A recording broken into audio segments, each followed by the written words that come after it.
Hi, నేను మీ Janu. Welcome to my channel. ఈ రోజు మనం మోస్ట్ రీసెంట్ గా రిలీజ్ అయిన My Dearest Nemesis drama episode 10 లో ఏం జరిగిందో తెలుసుకో. ఇంకా స్టోరీ విషయానికి వస్తే, లాస్ట్ ఎపిసోడ్ ఎండింగ్ లో జువోన్ సోజుంగ్ మళ్ళీ కలిసిపోతారు. సోజుంగ్ ఆనందంతో ఏడుస్తుంది.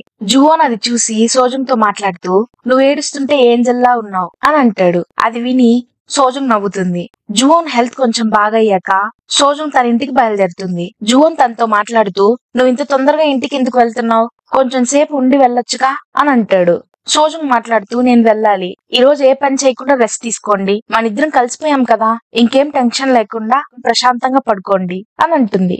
జువోన్ తన వెళ్లే ముందు తనకి హగ్ ఇచ్చి నవ్వుతూ బాయ్ చెప్తాడు. కానీ సోజుంగ్ లిఫ్ట్ క్లోజ్ అయ్యే టైంకి జువోన్ తన లిఫ్ట్ ని ఆపి తనని లాగి మళ్ళీ హగ్ చేసుకుని కొంచెం సేపు ఆగి వెళ్ళొచ్చుగా అని అడుగుతాడు. సోజుంగ్ కూడా సరే అని జువోన్ తో కొంచెం సేపు టైం స్పెండ్ చేయడానికి అక్కడే ఉంటుంది. అలా తనకే తెలియకుండా సోజుంగ్ నిద్రలోకి జారుకుంటుంది. అర్ధరాత్రి తనకి మెలకు వచ్చి చూస్తే జువోన్ చేయి మీద పడుకొని ఉంటుంది. హడావిడిగా ఇంటికి వెళ్లాలని టెన్షన్ గా ఇంటికి వెళ్తుంది. సైలెంట్ గా ఇంట్లోకి ఎవరికి తెలియకుండా సీక్రెట్ గా వెళ్తూ ఉంటుంది. కానీ వాళ్ళ డాడీ తనని చూసేస్తాడు. సోజుంగ్ కవర్ చేస్తూ, నేను ఆఫీస్ కి వెళ్తున్నా అని చెప్తుంది. కానీ వాళ్ళ డాడీకి సిచ్యువేషన్ అంతా అర్థమయ్యి, నువ్వు ఇప్పటి వరకు జువోన్ దగ్గర ఉన్నావా అని అడుగుతాడు. సోజుంగ్ తప్పక నిజం ఒప్పుకుంటుంది. సోజుంగ్ డాడీ మాట్లాడుతూ, నాకెందుకో నువ్వు జువోన్ ని డేట్ చేయడం మంచిది కాదు అనిపిస్తుంది, వాళ్ళ స్థాయి మన స్థాయి వేరు అని చెప్తాడు. సోజుంగ్ మాట్లాడుతూ, నాకు జువోన్ అంటే చాలా ఇష్టం, మీరు నా కోసమన్నా రిలేషన్షిప్ ని ఒప్పుకోవచ్చు కదా అని అడుగుతుంది. సోజుంగ్ డాడీ సోజుంగ్ హ్యాపీనెస్ కోసం తన రిలేషన్షిప్ ని యాక్సెప్ట్ చేస్తాడు. దాంతో సోజుంగ్ చాలా హ్యాపీగా ఫీల్ అవుతుంది. పక్క రోజు జువోన్ ఆఫీస్ కి రెడీ అవుతూ ఉంటాడు. కానీ తనకి కాల్ ద్వారా తెలుస్తుంది జువోన్ ని డిస్మిస్ చేసేశారని. అది విని జువోన్ షాక్ అవుతాడు. చైర్మన్ కి సోజుంగ్ జువోన్ డేట్ చేసుకుంటున్నారని ప్రూఫ్ తో సహా ఆమె దగ్గర ఉంటాయి. ఆమె ఆ ఫొటోస్ అన్నిటిని సెక్రటరీ కాన్ కి చూపిస్తూ, నాకు ముందే అనుమానం వచ్చింది వీళ్ళిద్దరి మధ్యలో ఏదో జరుగుతుందని, కానీ నువ్వు వాళ్ళిద్దరి మధ్య ఏ రిలేషన్షిప్ లేదని అబద్ధం ఎందుకు చెప్పావు అని అడుగుతుంది. మనకి ఇక్కడ ఒక ఫ్లాష్ బ్యాక్ చూపిస్తారు. Last night secretary Kwon Sojung Juwon apartment లోకి వెళ్లడం చూస్తుంది. అయినా కూడా చైర్మన్ కి కాల్లో వాళ్ళిద్దరి మధ్య ఏ రిలేషన్షిప్ లేదు అని చెప్తుంది. కానీ చైర్మన్ జువోన్ రిలేషన్షిప్ లో ఉన్నాడా లేదా తెలుసుకోవడానికి వేరే వాళ్ళని అపాయింట్ చేస్తుంది. వాళ్ళ ద్వారా ఆమెకి ఫొటోస్ అన్ని వస్తాయి. సెక్రటరీ కొన్న ఆమెకి అబద్ధం చెప్పినందుకు సారీ చెప్పి రెసిగ్నేషన్ లెటర్ ఇస్తుంది. సోజుంగ్ కి ఆఫీస్ కి వెళ్ళాక తెలుస్తుంది జువోన్ ని డైరెక్టర్ పోస్ట్ నుండి డిస్మిస్ చేసేశారని. అది తెలిసి తను చాలా అప్సెట్ అయ్యి జువోన్ మీద వర్రీతో తన దగ్గరికి వెళ్ళడానికి బయలుదేరుతుంది. కానీ వెళ్లే దారిలో తనకి సెక్రటరీ కొంత సామాన్లు ప్యాక్ చేసుకుని వెళ్తూ ఉండడం చూస్తుంది. సెక్రటరీ కొన్ సోజుంగ్ కంగారు పడుతూ ఉండడం చూసి, చైర్మన్ కి మీ రిలేషన్షిప్ గురించి తెలిసిపోయింది అని తనకి నిజం చెప్తుంది. సోజుంగ్ సెక్రటరీ క్వన్ ని చైర్మన్ తన జాబ్ లో నుండి పీకేశారేమో అని అనుకుంటుంది. సెక్రటరీ క్వన్ మాట్లాడుతూ, నేనే జాబ్ ని రిజైన్ చేశాను, ఎందుకంటే నాకు స్టార్టింగ్ నుండే మీ రిలేషన్షిప్ గురించి తెలుసు, కానీ అది చైర్మన్ దగ్గర దాచిపెట్టాను. కానీ నాకు ఆనందంగా ఉంది, ఎందుకంటే జువోన్ పక్కన నువ్వు ఉన్నావు కదా అని చెప్పి తను వెళ్ళిపోతుంది. సోజుంగ్ జువోన్ కి ఎంత కాల్ చేయడానికి ట్రై చేసినా తను లిఫ్ట్ చేయడు.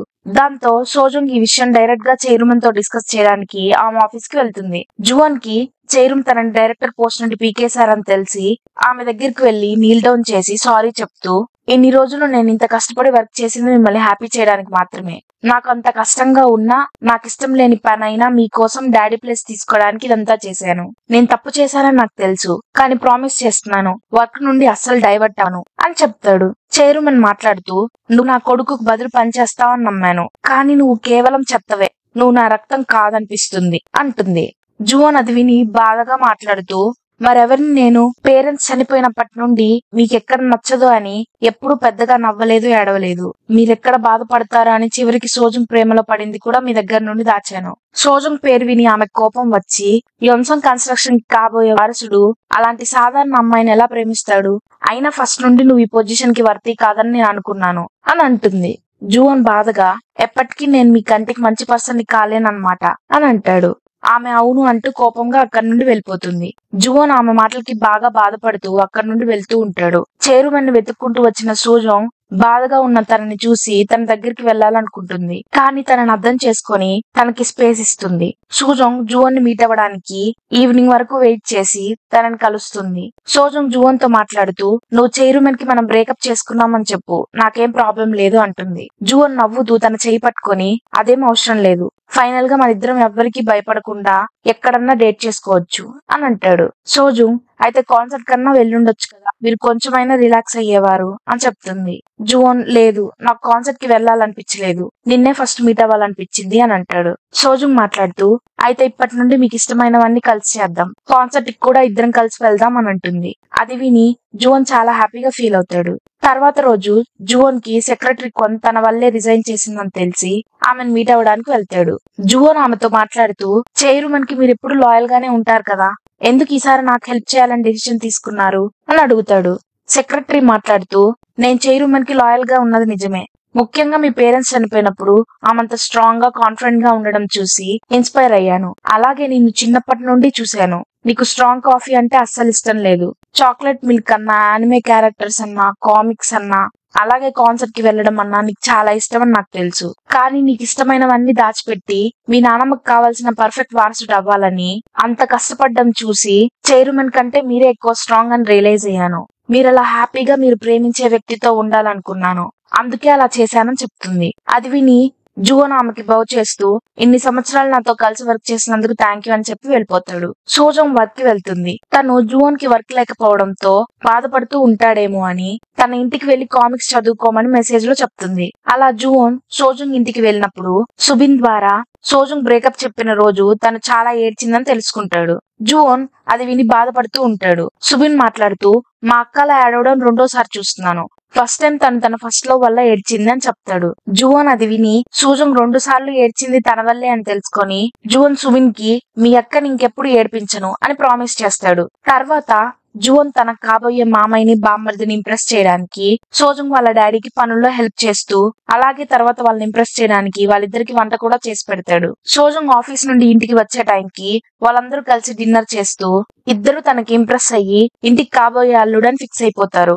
జువోన్ వాళ్ళిద్దరి ముందే సోజుంగ్ కి ఫుడ్ తినిపిస్తాడు. సోజుంగ్ కూడా జువోన్ కుకింగ్ స్కిల్స్ కి ఇంప్రెస్ అవుతుంది. జువోన్ కి అందరితో కలిసి అలా డిన్నర్ చేయడం బాగా నచ్చుతుంది. జువోన్ వాళ్ళందరితో మాట్లాడుతూ ఇలా అందరం కలిసి ఫ్యామిలీలా డిన్నర్ చేస్తే ఇలా ఉంటుందా, మా పేరెంట్స్ చనిపోయాక ఎప్పుడు ఇలా ఫ్యామిలీ లాగా కలిసి భోజనం చేయలేదు అని అంటాడు.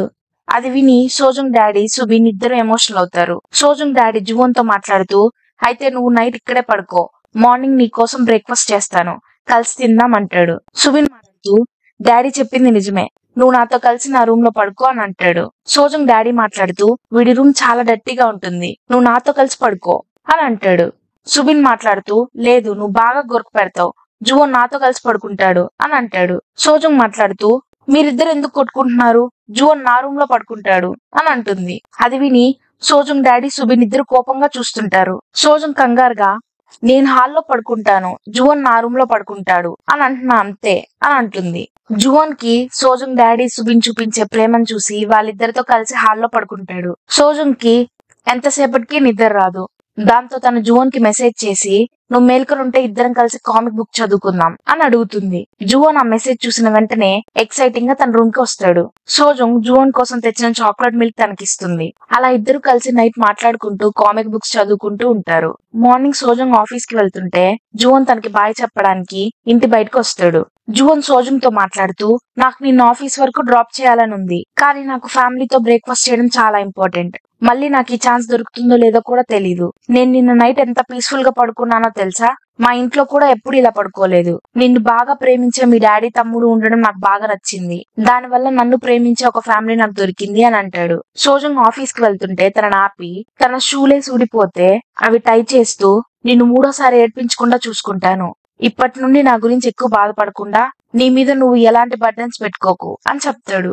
అది విని సోజుంగ్ చాలా హ్యాపీగా ఫీల్ అవుతుంది. చైర్మన్ తన అసిస్టెంట్ తో మాట్లాడుతూ జువోన్ ప్లేస్ లో కొత్త డైరెక్టర్ ని అపాయింట్ చేయండి, అలాగే సోజుంగ్ తన జాబ్ ని వదిలి వెళ్లిపోయేలా చేయండి అని ఆర్డర్ చేస్తుంది. సోజుంగ్ ఆఫీస్ కి వచ్చి చూసేసరికి తనకు ఒక లీగల్ నోటీస్ వస్తుంది. తనకు వచ్చిన నోటీస్ ప్రకారం తన జాబ్ అన్నా మానేయాలి లేదా ట్రాన్స్ఫర్ అన్నా అవ్వాలి అని ఉంటుంది. ఆ నోటీస్ చూసి తన టీమ్మేట్స్ అందరికి కోపం వస్తుంది. వాళ్ళంతా ఫ్రస్ట్రేషన్ గా చైర్మన్ ఒక రూమర్ వల్ల ఇలాంటి పని ఎందుకు చేస్తున్నారు అని అంటారు. సోజుంగ్ వాళ్ళతో మాట్లాడుతూ ఇది రూమర్ కాదు, మేమిద్దరం నిజంగానే డేట్ చేసుకుంటున్నాం అని చెప్తుంది. వాళ్ళు మాట్లాడుతూ మీరు ఆ రోజు అది నిజం కాదన్నారు అని అడుగుతారు. సోజుంగ్ మాట్లాడుతూ నేను చెప్పిన రోజు అది నిజం కాదు, కానీ ఇప్పుడు మేమిద్దరం డేటింగ్ చేసుకుంటున్నాం అని చెప్తుంది. అది విని వాళ్ళంతా షాక్ అవుతూ అయినా సరే చైరుమన్ చేసింది చాలా పెద్ద తప్పు, మీరేదో ఒకటి చేయాలి అని అంటారు. సోజుంగ్ వాళ్ళ మాటలు పట్టించుకోకుండా సైలెంట్ గా సామాన్లు ప్యాక్ చేసుకొని ట్రాన్స్ఫర్ అవుతుంది. చైరుమన్ సోజుంగ్ ని ఎలక్ట్రీషియన్ డిపార్ట్మెంట్ కి ట్రాన్స్ఫర్ చేస్తుంది. ఎందుకంటే సోజుంగ్ కి ఆ పని నచ్చక తనంతట తానే రిజైన్ చేస్తుందని. కానీ ఆమెకు తెలియని విషయం ఏంటంటే సోజుంగ్ వాళ్ళ డాడీ కోసం సర్టిఫైడ్ ఎలక్ట్రీషియన్ అయిందని. సోజుంగ్ అక్కడ పనంతా బాగా చేసి స్టాఫ్ అందరిని ఇంప్రెస్ చేస్తుంది. చైరుమన్ కావాలని సోజుంగ్ పనిచేసిన ఆఫీస్ మీటింగ్ రూమ్ లో చిన్న చిన్న పనులు చేయడానికి పంపిస్తుంది. తన ఆ పనులు చేయడం చూసి సోజుంగ్ మీద ఎప్పుడు జలస్ పడే టీం లీడర్ పిలిచి, ఇవన్నీ ఎందుకు చేస్తున్నావు, నువ్వు ఇలా చేయడం నాకు నచ్చట్లేదు అని చెప్తుంది. సోజుంగ్ మాట్లాడుతూ, నువ్వు నన్ను ఈ కండిషన్ లో చూసి హ్యాపీగా ఫీల్ అవుతావు అనుకున్నాను అని అంటుంది. ఆమె మాట్లాడుతూ, నువ్వంటే నాకెందుకు ఇష్టం లేదో తెలుసా, నేను ఎన్నో అవమానాలు భరిస్తూ ఈ పొజిషన్ కు వచ్చాను. కానీ నువ్వు అలా కాదు. నేను డైరెక్టర్స్ వల్ల ఎన్నో అవమానాలు పడ్డాను, కానీ నువ్వు ఆ డైరెక్టర్స్ తో ఫైట్ చేసి ఈ పొజిషన్ కు వచ్చావు. కానీ ఇప్పుడు ఎందుకు అవమానాలు పడుతున్నావు అని అడుగుతుంది. సోజుంగ్ మాట్లాడుతూ, అంతకు ముందు నన్ను నేను ప్రొటెక్ట్ చేసుకోవాలి కాబట్టి ఎలాంటి అవమానాలు పడేదాన్ని కాదు, కానీ ఇప్పుడు నేను ప్రేమించిన వాళ్ళని ప్రొటెక్ట్ చేయాలి, అందుకే ఇవన్నీ భరిస్తున్నాను అని చెప్తుంది. చైరుమన్ న్యూ డైరెక్టర్ తో కలిసి ఆఫీస్ రూమ్ కు వస్తుంది. సోజుంగ్ ఆమెను గ్రీట్ చేస్తే ఆమె రూట్ గా తనని ఇగ్నోర్ చేసి వెళ్ళిపోతుంది. చీఫ్ కిమ్ సోజుంగ్ సిచ్యువేషన్ ని చూసి చాలా బాధపడతాడు. సోజుంగ్ నవ్వుతూ, నేను బాగానే ఉన్నాను, ఈ విషయం జువన్ కి మాత్రం చెప్పకండి, తనకి ఈ విషయం తెలిస్తే నన్ను జాబ్ మానేయమంటాడు అని అంటుంది. చీఫ్ కిమ్ మాట్లాడుతూ, నువ్వు ఈ జాబ్ మానేస్తే నీకు ఎక్కడన్నా చిట్కెలో జాబ్ వస్తుంది, నువ్వు జాబ్ మానేయడమే బెస్ట్ అని అంటాడు. సోజుంగ్ మాట్లాడుతూ, నేను ఈ జాబ్ మానేస్తే అంతా ఇక్కడతో ఆగిపోతుంది, నేను చేయగలిగినంత వరకు చేస్తాను అని చెప్తుంది. ఇదంతా వెళ్లి చీఫ్ కిమ్ హాజిన్ కి చెప్తాడు. హాజిన్ కూడా సోజుంగ్ సిచ్యువేషన్ చూసి బాధపడుతుంది. ఈ లోపల హాజిన్ వాళ్ళమ్మ అక్కడికి వచ్చి, ఎవరితను అని అడుగుతుంది. చీఫ్ కిమ్ తనని తాను ఇంట్రడ్యూస్ చేసుకోబోతాడు. ఈ లోపల హాజిన్ తను ఇక్కడ పార్ట్ టైం జాబ్ చేసేవాడని చెప్తుంది. హాజిన్ చీఫ్ కిమ్ ని అక్కడి నుండి వెళ్ళిపోమని చెప్తూ, నువ్వు కానీ ఇప్పుడు నా బాయ్ ఫ్రెండ్ అని చెప్తే మా అమ్మ నిన్ను పెళ్లి చేసుకోమని చెప్తుంది అని డోర్ తీసి పంపిస్తుంది. డోర్ బయట తన ఎక్స్ హస్బెండ్ నిల్చొని ఉంటాడు. హాజిన్ వాళ్ళమ్మ తనని తన ఎక్స్ హస్బెండ్ ని మళ్ళీ కలపడానికి తనని అక్కడికి తీసుకొని వస్తుంది. హాజిన్ తన ఎక్స్ హస్బెండ్ తో మనం మళ్ళీ రిలేషన్షిప్ లోకి రావడం ఇంపాసిబుల్ అని చెప్తుంది. అది విని వాళ్ళమ్మ హాజిన్ మీద కోపడుతుంది. నిజానికి హాజిన్ వాళ్ళమ్మకి హాజిన్ తన ఎక్స్ హస్బెండ్ చీటింగ్ చేయడం వల్ల డివోర్స్ ఇచ్చిందని చెప్పదు. ఎందుకంటే అది తెలిస్తే వాళ్ళు బాధపడతారేమో అని దాచిపెడుతుంది. కానీ ఇంకా తప్పక చెప్పేస్తుంది. అది విని హాజిన్ వాళ్ళ అమ్మకు కోపం వస్తుంది. దాంతో హాజిన్ ఎక్స్ హస్బెండ్ కాలర్ని పట్టుకుంటుంది. నిజం తెలిసిన షాక్ లో ఆమె కింద పడిపోతుంది. చీఫ్ కిమ్ తనని హాస్పిటల్ కి తీసుకొని వెళ్తాడు. హాజిన్ వాళ్ళ అమ్మ కళ్ళు తెరిచాక, మాకు ముందే నిజం ఎందుకు చెప్పలేదు, ఇన్ని రోజులు నేను తిట్టుకున్నాను కదా అని అంటుంది. హాజిన్ మాట్లాడుతూ, మిమ్మల్ని హర్ట్ చేయడం ఇష్టం లేక చెప్పలేదని అంటుంది. హాజిన్ వాళ్ళ అమ్మ మాట్లాడుతూ, ఆ పార్ట్ టైం జాబ్ అబ్బాయి ఎవరు అని అడుగుతుంది. హాజిన్ తనే నా బాయ్ ఫ్రెండ్ అని చెప్తుంది. అది విని వాళ్ళు చాలా హ్యాపీగా ఫీల్ అవుతారు. చైరుమన్ సెక్రటరీ ఆమెతో మాట్లాడుతూ, సోజుంగ్ అలా వర్క్ చేస్తూ ఉండడం వల్ల అందరూ మన గురించి మాట్లాడుకుంటూ ఉన్నారు. నేను ఇలా కష్టపడితే సోజుంగ్ వెళ్ళిపోతుందని అనుకున్నాను, ఇలా తను పనిచేస్తుంది అనుకోలేదు. అందుకే మనం ఫాస్ట్ గా ఈ ఇష్యూని సాల్వ్ చేయాలి అని అంటాడు. సోజుంగ్ కి వర్క్ ఎక్కువగా ఉండడం వల్ల జువన్ తో కాల్ మాట్లాడడానికి టైం ఉండదు. తను జువన్ తో మాట్లాడుతున్న టైంలో అసిస్టెంట్ తనని చైరుమన్ దగ్గరికి పిలవడానికి వస్తాడు. సోజుంగ్ వెంటనే నేను బిజీ అని కాల్ కట్ చేస్తుంది. జువన్ కి సోజుంగ్ తన నుండి ఏదో దాస్తుందని అర్థమవుతుంది. చైరుమన్ సోజుంగ్ తో కోపంగా, నువ్వు జాబ్ మానేయకుండా ఇదంతా ఎందుకు చేస్తున్నావు అని అడుగుతుంది. సోజుంగ్ మాట్లాడుతూ, జువన్ ని మళ్ళీ తన డైరెక్టర్ పోస్ట్ లో అపాయింట్ చేయండి అని అంటుంది. ఆమె మాట్లాడుతూ, నాకు ఇప్పుడు అర్థమైంది, నువ్వు కేవలం జువన్ ఆస్తి చూసి ప్రేమించవు కదా, అయినా జువన్ ఈ పోస్ట్ కి క్వాలిఫైడ్ కాదు అని అంటుంది. సోజుంగ్ మాట్లాడుతూ, అయితే ఈ పోస్ట్ ఇప్పటికీ ఫిల్ అవ్వదు, ఎందుకంటే జువన్ కంటే క్వాలిఫైడ్ పర్సన్స్ ఎవ్వరు లేరు కాబట్టి అని అంటుంది. ఆమె మాట్లాడుతూ, నువ్వు అంత కాన్ఫిడెంట్ గా ఎలా చెప్పగలుగుతున్నావు అని అడుగుతుంది. సోజుంగ్ మాట్లాడుతూ, అది నాకంటే మీకే ఎక్కువ తెలుసు, జువన్ తన లైఫ్ అంతా మిమ్మల్ని హ్యాపీ చేయడానికి బతికాడు. జువన్ కంటే హార్డ్ వర్క్ చేసే వాళ్ళు ఎక్కడన్నా ఉన్నారా? జువన్ పేరెంట్స్ చావుకి తనే కారణమని తన మీద బ్లేమ్ వేసి మీరు ఫ్రీగా బతుకుతున్నారు, అది మీకు తెలుసు. కానీ మీ అహంకారం గర్వం వల్ల దాన్ని ఒప్పుకోవట్లేదు. నేను తన పోస్ట్ ని తిరిగి తెప్పించడానికి రాలేదు, తన ఏకైక ఫ్యామిలీ మెంబర్ తన నానమ్మతో తన రిలేషన్షిప్ ని తెప్పించాలనుకుంటున్నాను అని చెప్పి వెళ్ళిపోతుంది. అది విని ఆమె ఆలోచనలో పడుతుంది. జువన్ సోజుంగ్ ఏం దాస్తుందో తెలుసుకోవడానికి చీఫ్ కిమ్ కి కాల్ చేసి అడుగుతాడు. చీఫ్ కిమ్ నిజం చెప్పేస్తాడు. అది తెలిసిన వెంటనే జూన్ ఆఫీస్ కి తనను పిక్ చేసుకోవడానికి వెళ్లి తనని పక్కకు తీసుకొని వచ్చి తనతో మాట్లాడుతూ, నా దగ్గర ఇదంతా ఎందుకు దాచావు, జాబ్ మానేయకుండా నా కోసం ఈ అవమానాలన్నీ భరిస్తున్నావా అని అడుగుతాడు. సోజుంగ్ మాట్లాడుతూ, నేను ఈ విషయం నీకు చెప్తే నువ్వు ఇలాగే ఫీల్ అవుతావని నాకు తెలుసు, అందుకే చెప్పలేదు. ఇది నీ కోసం చేయట్లేదు, నా కోసం చేస్తున్నాను. చైర్మన్ కోసం ఇన్ని సంవత్సరాలు కష్టపడిందంతా వేస్ట్ చేసుకోలేను కదా. నేను ఈ కంపెనీ కోసం చాలా చేశాను, అందుకే ఇక్కడే ఉంటాను. నన్ను లవ్ చేస్తున్నావు కాబట్టి నా డెసిషన్స్ ని రెస్పెక్ట్ చేయి అని అంటుంది. జూన్ మాట్లాడుతూ, సరే అయితే నేను ఒక డెసిషన్ తీసుకుంటాను, నువ్వు దాన్ని రెస్పెక్ట్ చేయాలి అని అంటాడు. చీఫ్ కిమ్ హాజిన్ ఇంటి దగ్గర డ్రాప్ చేయడానికి కార్లో తీసుకొని వెళ్తూ ఉంటాడు. హాజిన్ మొన్న వాళ్ళ అమ్మని హాస్పిటల్ కి తీసుకెళ్లినందుకు థ్యాంక్ యూ చెప్తుంది. చీఫ్ కిమ్ మాట్లాడుతూ, నేను నీ రెస్టారెంట్ లో సీసీటీవీ కెమెరాస్ ఇన్స్టాల్ చేశాను. నీ ఎక్స్ హస్బెండ్ మళ్ళీ ప్రాబ్లమ్స్ ఏమన్నా క్రియేట్ చేసినా యూజ్ అవుతుంది. అలాగే మీ పేరెంట్స్ కోసం గిఫ్ట్స్ తీసుకొని వచ్చాను, ఇంటికి తీసుకొని వెళ్ళు అంటాడు. హాజిన్ మాట్లాడుతూ, నేను నిన్ను చాలా ప్రేమిస్తున్నాను, కానీ మన మధ్య ఎక్స్ హస్బెండ్ నా పేరెంట్స్ వస్తారని అస్సలు అనుకోలేదు. ఈ గిఫ్ట్స్ నాకొద్దు అని చెప్పి వెళ్ళిపోతుంది. చీఫ్ కిమ్ పరిగెత్తుకుంటూ వెళ్లి తనని ఆపి, మీరిప్పుడు మన ఇద్దరి మధ్య లైన్ డ్రా చేశారు కదా, మీతో కష్ట సుఖాల్లో తోడుగా ఉండాలనుకున్నాను అని అంటాడు. హాజిన్ మాట్లాడుతూ, నాకంత డీప్ రిలేషన్షిప్ లో ఉండడం ఇష్టం లేదు అని అంటూ వెళ్ళిపోతుంది. జూన్ సోజుంగ్ ఇద్దరు కలిసి కష్టపడిన ప్రాజెక్ట్ అగ్రిమెంట్ సెరమనీ జరుగుతూ ఉంటుంది. సడన్ గా చైర్మన్ అసిస్టెంట్ ఆమె చెవిలో ఏదో చెప్తాడు. అది విని ఆమె హడావిడిగా బయటకు వెళ్తుంది. హోస్ట్ ఇద్దరు కంపెనీ హెడ్స్ ని అగ్రిమెంట్ కోసం స్టేజ్ మీదకి పిలుస్తారు. అప్పుడే జూన్ యోన్సంగ్ కన్స్ట్రక్షన్స్ హెడ్ గా అక్కడికి వస్తాడు. ఇక్కడితో ఎపిసోడ్ 10 ముగుస్తుంది. నెక్స్ట్ ఎపిసోడ్ లో ఏం జరిగిందో తెలుసుకోవడం కోసం నా ఛానల్ కి సబ్స్క్రైబ్ చేసి లైక్ చేయండి. మీకు నెక్స్ట్ ఏ డ్రామా ఎక్స్ప్లెనేషన్ కావాలో కమెంట్ సెక్షన్ లో మెన్షన్ చేయండి. నెక్స్ట్ వీడియోలో కలుద్దాం. బాయ్.